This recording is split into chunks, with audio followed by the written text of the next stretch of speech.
Вы заключаете договор долгосрочных сбережений с любым негосударственным пенсионным фондом, подключившимся к программе, и начинаете отчислять туда взносы. Государство тоже пополняет эти счета.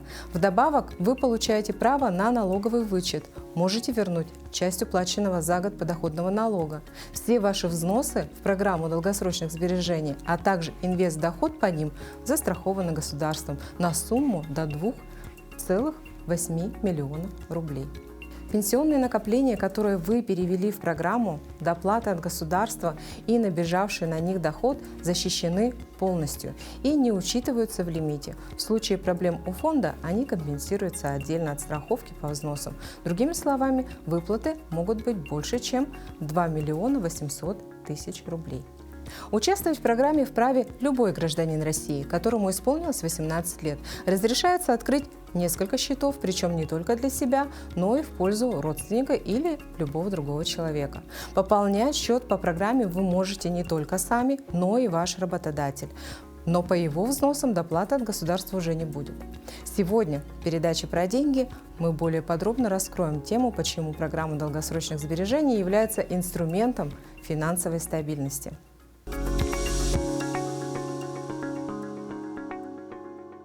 О том, как накопить с помощью государства, чем программа долгосрочных сбережений отличается от банковского вклада и почему программа долгосрочных сбережений является инструментом финансовой стабильности, расскажут нам сегодня вице-президент саморегулируемой организации Национальной ассоциации негосударственных пенсионных фондов Денисов Алексей Юрьевич и начальник отдела регулирования негосударственных пенсионных фондов Департамента финансовой политики Минфина России Каменская Наталья Юрьевна. Здравствуйте. Здравствуйте. Давайте расскажем о том, из чего состоят взносы ПДС. И как можно перевести пенсионные накопления в эту программу. И главное, расскажите, пожалуйста, о плюсах этого перевода, чтобы людям было понятно. Программу долгосрочных сбережений можно вкладывать в личные взносы. Да, это те добровольные взносы, которые, собственно, и софинансируют то, что мы говорили. Да. Максимальный размер не ограничен, да, минимальный, собственно, тоже, но если мы хотим, да, участник хочет получить софинансирование от государства, то размер этого взноса должен быть не меньше, чем 2000 рублей в год.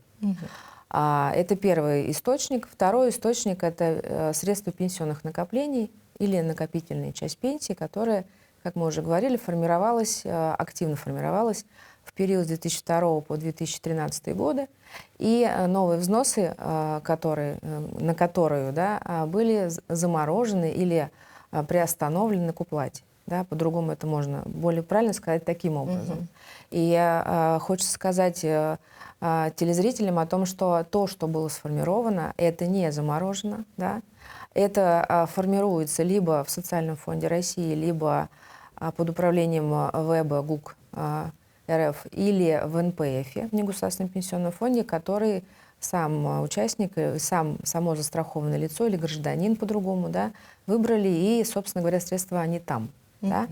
Также управляются, также инвестируются и приносят доход. И они, собственно, и увеличиваются. И я сейчас расскажу, из чего формируются, да, то есть именно набор тех источников, а потом уже более конкретно тогда расскажу, как, где узнать, сколько сформировались пенсионные накопления и как перевести и в чем преимущество перевода. Следующий источник – это взносы работодателя. В нашем профильном законодательстве есть возможность работодателю также уплачивать взносы в программу долгосрочных сбережений работника или участника, он же участник программы. И в этом году мы и в большей части даже коллеги из нашего налогового департамента Минфин России подготовили поправки в налоговый кодекс, которые предусматривают стимулирование работодателей к участию в программе долгосрочных сбережений. И фактически они очень похожи, близки к тем налоговым стимулам, как в корпоративном пенсионном обеспечении. И я думаю, что это будет интересным предложением для работодателей, и они воспользуются и будут также активно участвовать в жизни своих работников, формируя дополнительный капитал в программе долгосрочных сбережений. Дальше инвестиционный доход. Да, инвестиционный доход, который мы уже, собственно, о котором мы говорили, Это еще один источник, который, собственно говоря, также формирует средства по программе долгосрочных сбережений. Вот это основные 4 источника, которые могут формировать средства по программе долгосрочных сбережений. И вот то, что касается пенсионных накоплений, да, средств пенсионных накоплений, это тот источник, который те средства, которые могут быть переведены в программу. И для того, чтобы понять, да, где ваши средства, ну, вдруг, если вы забыли, не помните, или там еще какие-то могут быть условия того, как вы думаете об этих средствах, вы можете обратиться на портале госуслуг, взять выписку из Социального фонда России, выписку из индивидуального лицевого счета, и в этой выписке вы видите, кто у вас страховщик, да, то есть кто управляет вашими средствами, это первое. Это может быть либо негосударственный пенсионный фонд, либо ВПРФ. Там не будет социальный фонд написан, там будет написано ВПРФ. А второе, сколько у вас средств формировалось, да, сколько на сегодняшний день с учетом медосдохода. И там есть еще даже внизу, в конце этого документа расклад, из чего сформировались средства, то есть личный взнос, инвестдоход и так далее. Или там может быть добровольный взнос, который также могут граждане уплачивать в накопительную часть пенсии. И в конце, в самом почти конце этого документа написано о фиксинге. Так называемом фиксинге — это тот год, когда фиксируется доход за предыдущий пятилетний период. Зачем это нужно, на это обратить внимание, и зачем мы сейчас об этом говорим? Для того, чтобы, если вы вдруг решили, да, выбрать какой-то негосударственный пенсионный фонд, и вы, например, да, хотите перевести свои пенсионные накопления или из другого НПФ, или из Социального фонда России, в тот негосударственный пенсионный фонд, с кем вы заключили договор по программе долгосрочных сбережений, то вы должны понимать, что для того, чтобы ничего не потерять, да, вы можете перевести свои пенсионные накопления в год фиксинга, да, то есть досрочно перевести, подать заявление, заключить договор по обязательному пенсионному страхованию с этим фондом, который вы выбрали, и в год фиксинга, да, фактически волеизъявить, сказать, что я хочу перевести. Да? И на следующий год ваши средства будут переведены, или средства того, кто это изъявил свое желание, будут переведены в негосударственный пенсионный фонд, который он выбрал, но они не будут переведены в программу долгосрочных сбережений сразу. Да? То есть они будут на следующий год переведены также в системе ОПС, в накопительную часть того НПФ, который вы выбрали, а только на следующий год, да, в тот же году вы подаете заявление, да, о том, что вы хотите перевести их в ПДС. Да, и получается, то есть еще через год ваши средства попадают в программу долгосрочных сбережений. Но могу заверить и сказать, что, например, если вы переводите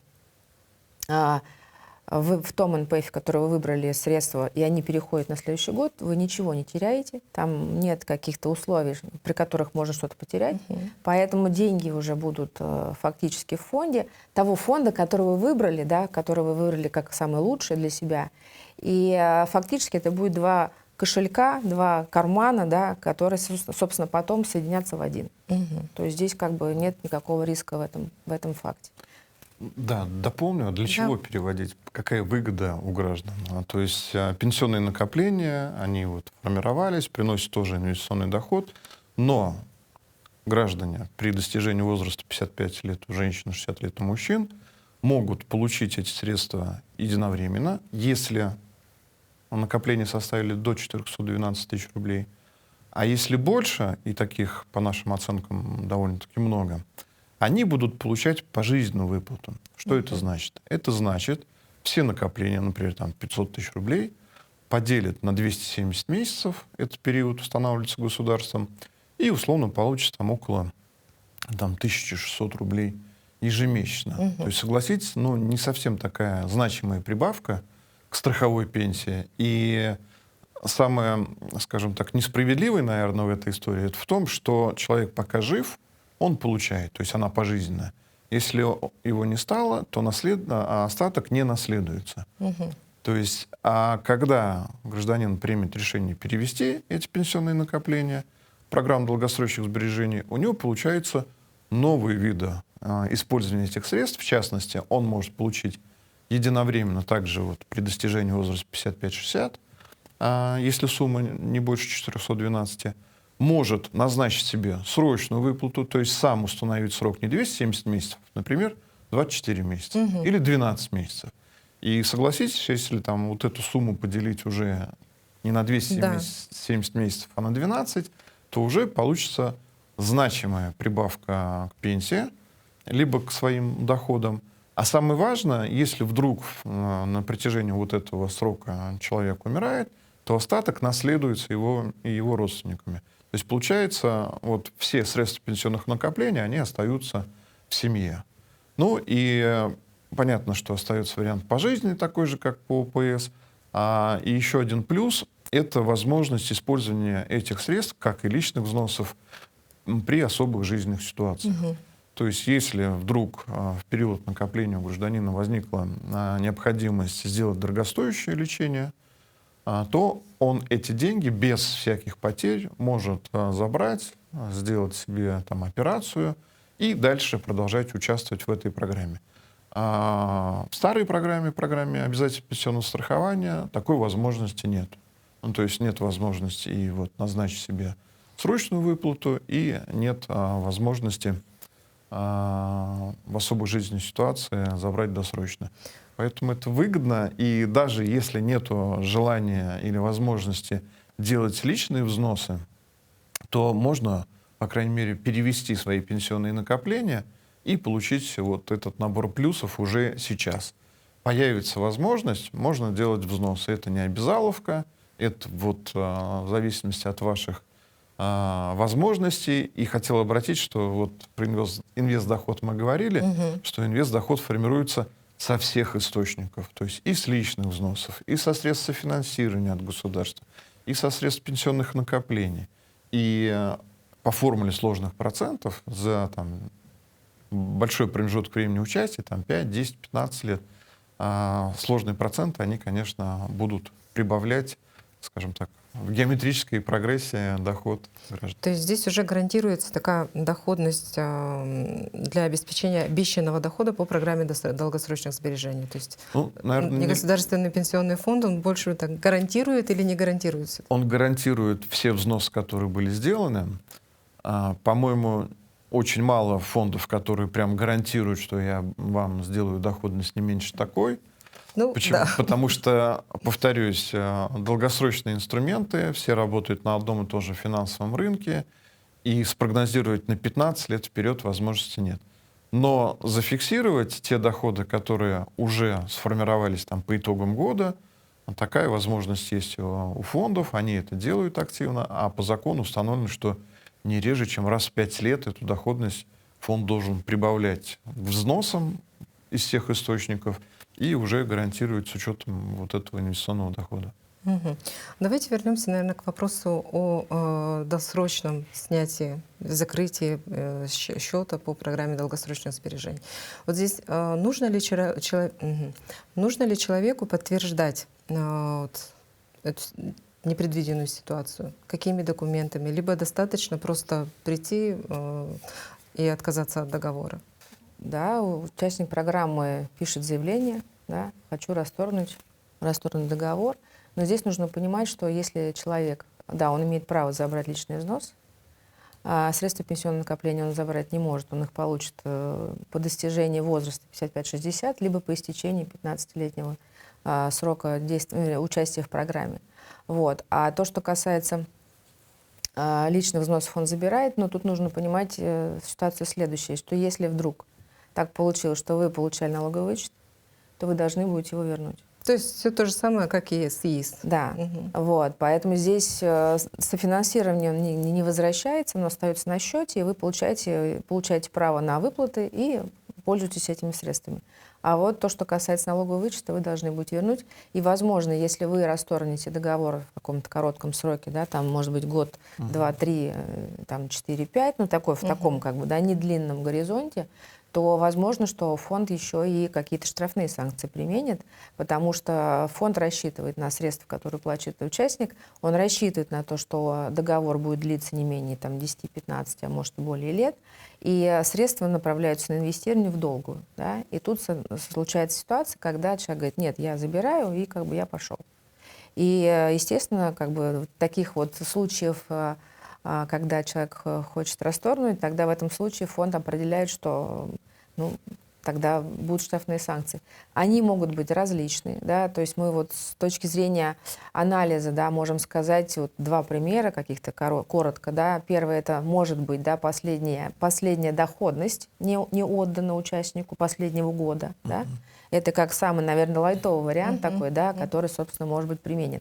А второе, как бы такой тяжелый, как бы, да, это когда в течение фактически 6 или 7 лет каждый год, да, с уменьшением размера штрафа фонд имеет право, ну, по договору, соответственно, забрать определенный размер и взносов, и дохода. То есть это вот как бы такое. И когда человек заключает договор, конечно, мы всегда говорим, обращайте внимание на те условия, которые вы подписываете, да? Потому что есть условия и по сроку, да, вот если мы говорим про граждан пенсионного, да, или предпенсионного возраста, там, да, то есть нужно тоже понимать. Но предпенсионного там еще как бы еще не так, наверное, однозначно, да, с точки зрения того, сколько человеку до возраста 55-60, потому что я, кстати, скажу, пенсионный, не пенсионный, опять же, да, чтобы тоже те, кто смотрит нашу передачу, понимали. Да, в программе долгосрочное сбережение определен возраст, при котором у участника возникает право на выплату. Да? И у нас в программе есть два условия, когда ты можешь получить выплату, но вот в основных условиях. Да? Первое — это 15 лет действия договора, то есть когда ты заключил, и вот действие договора пошло. И второе, мы это придумали, да, или продумали специально для тех граждан, которые действительно уже во взрослом возрасте, и чтобы они могли участвовать в программе и не ждать 15-летний горизонт, там, да, когда вдруг будет, не будет, доживу, не доживу. Да.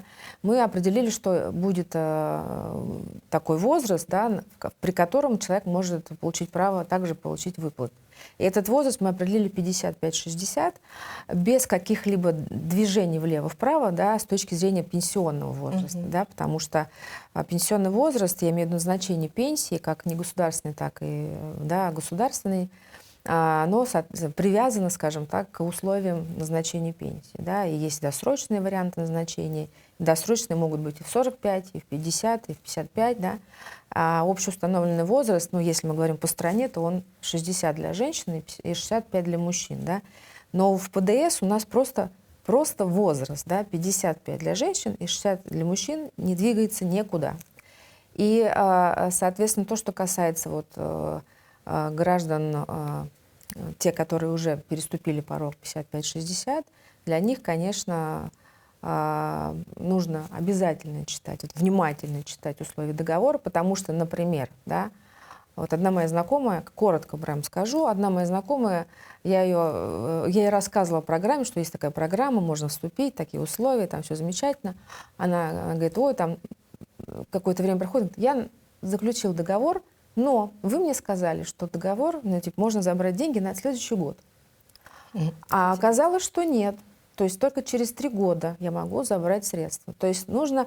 И вот я говорю, да, ну, я не знала, но здесь нужно понимать, что фонд имеет право устанавливать требования к сроку договора именно для этой категории граждан. Вот, да. Законом нет такого требования. Нет ограничений, нет границ, но есть такое право у фонда. Да. То есть то, что не предусмотрено в законе, значит, соответственно, как мы говорим, разрешено. Этим правом могут пользоваться фонды.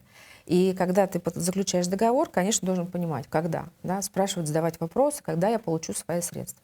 Ну вот на этом примере, да, я рассказала, что вот такая бывает ситуация. Да, это недолгий срок, да, но вместе с тем как бы нужно понимать, что это не завтра или не через год. Ну и в завершении, наверное, я думаю, что нужно все-таки сакцентировать внимание на том, что программа долгосрочных сбережений — это финансовый инструмент. И финансовый инструмент, который гарантирует стабильность человека в первую очередь. И я прошу вас дать несколько рекомендаций нашим телезрителям о том, как может применять этот финансовый инструмент в своей повседневной жизни, да, как настроиться или как включить его очень просто, легко в свой финансовый план. Мы много сегодня говорили о том, какой прекрасный инструмент программа долгосрочных сбережений.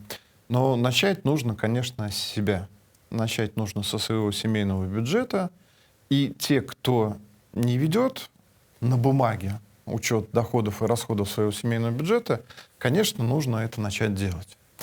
Во-первых, семья увидит, какие были... Скучно. Что? Это же скучно. Зато очень полезно. Во-первых, семья увидит, какие были сделаны лишние траты. Вот необязательные, и которых точно можно было избежать. Отсюда сразу станет ясно, какой размер денежных средств семья может направлять на накопление всех видов, включая, конечно, программу долгосрочных сбережений. Мы говорили о том, что вот есть штрафные санкции, если досрочно забрать, но на самом деле это вот защита.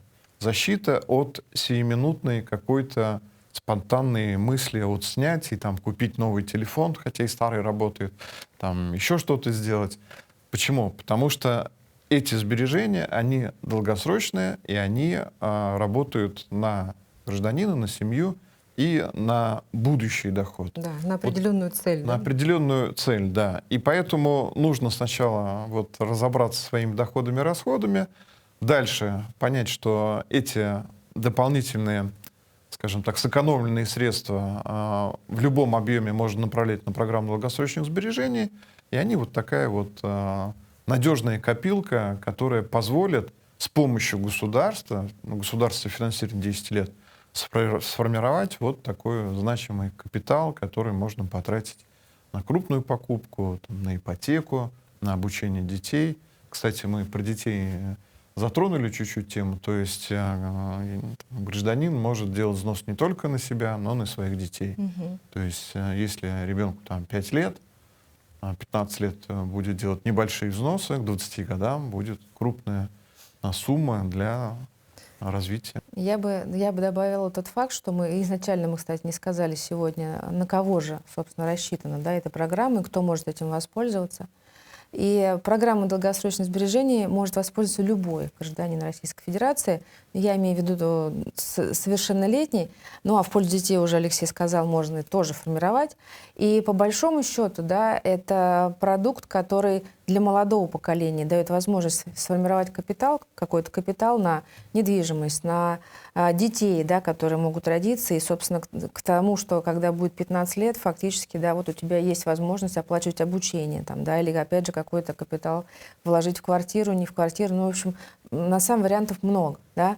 Среднее поколение то же самое. Да? То есть это может быть какая-то тоже дополнительная возможность или к пенсии, или, там, да, или какой-то еще какой-то задача, которая стоит у семьи, которую надо решить, ну, может быть, не завтра, да, а какое-то время спустя. Ну, или помочь детям, опять же, да, там какое-то время, когда пройдет.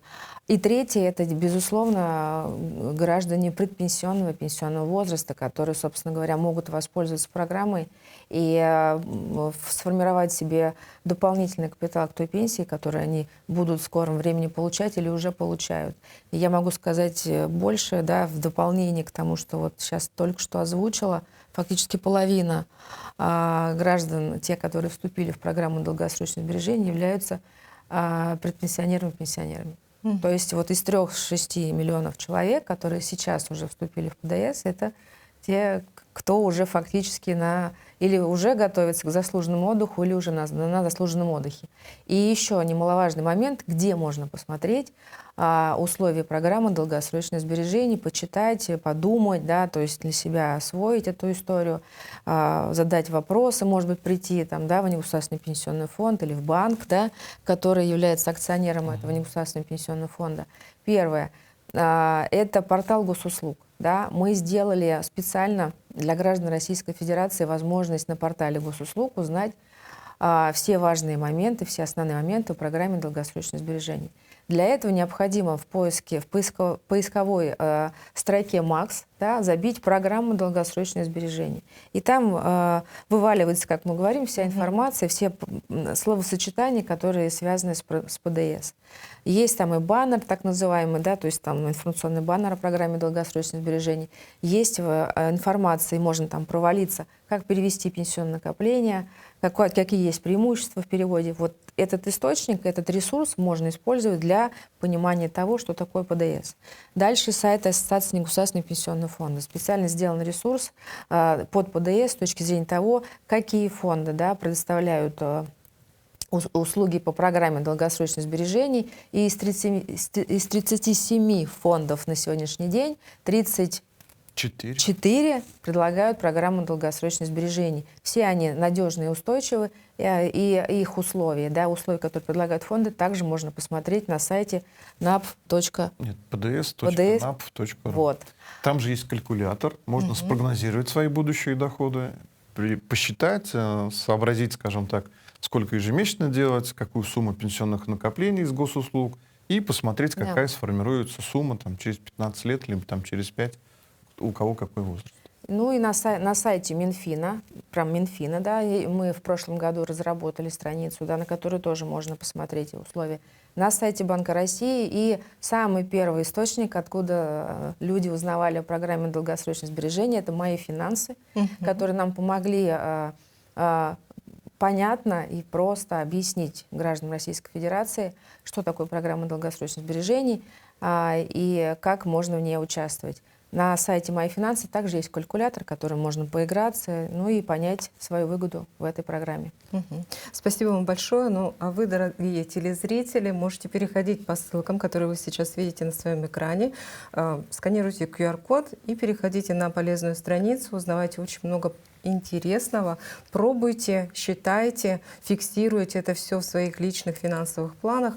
Мы прощаемся с вами. Спасибо вам большое, дорогие гости, что пришли и рассказали очень много интересного о такой полезной программе, которая действительно является гарантированным, очень доступным и надежным, да, финансовым инструментом. Благодарю вас. Спасибо. До свидания. До свидания.